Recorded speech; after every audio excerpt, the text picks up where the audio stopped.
Vakataura zvavo ndikaramba ndichifamba, vakati handisviki ndikaramba ndichikwira, vakachera makomba munzira yayo,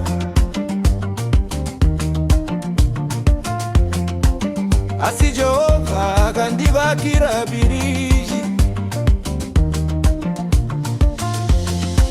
Vakaseka ziroto zvandaiona, vakati zvaisambova zvaitika, nyasi vava kungotarisa, zvose zvavaiona zvava chokwadi.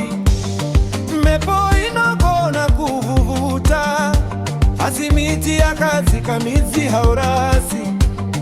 Munhu anovimba naMwari haadzoserwi shure.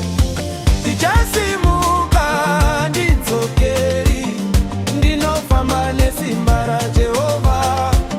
Vakandivarira mikova yose, asi Mwari vakazarura mawindo. Ndichakunda, ndichafara, handitadziswe nemashoko avo. Zvavakaronga kundiparadza zvashanduka kuva makomborero.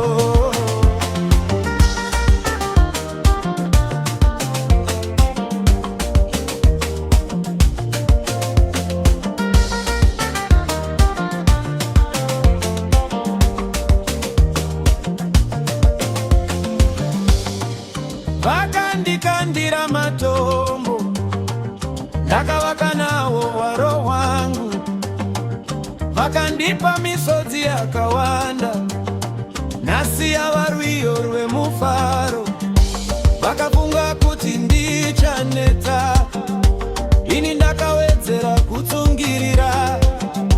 Pandakadonha ndakasimuka, ndikasvika pandaisvika. Shanje hadzivakira mangwana, ruvengo harupi budiriro.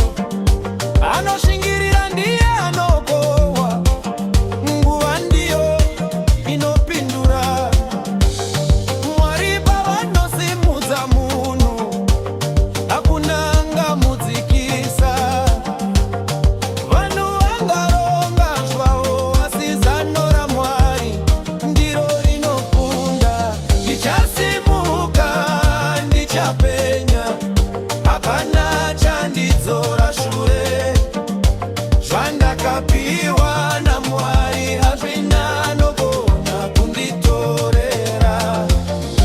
Vakataura zvavo, ini ndakaramba ndichifamba.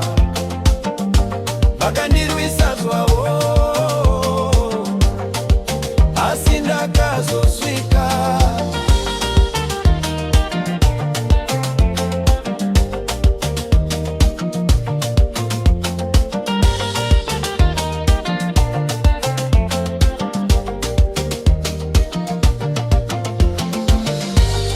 Ngavarambe vachitaura, ini ndicharamba ndichivaka.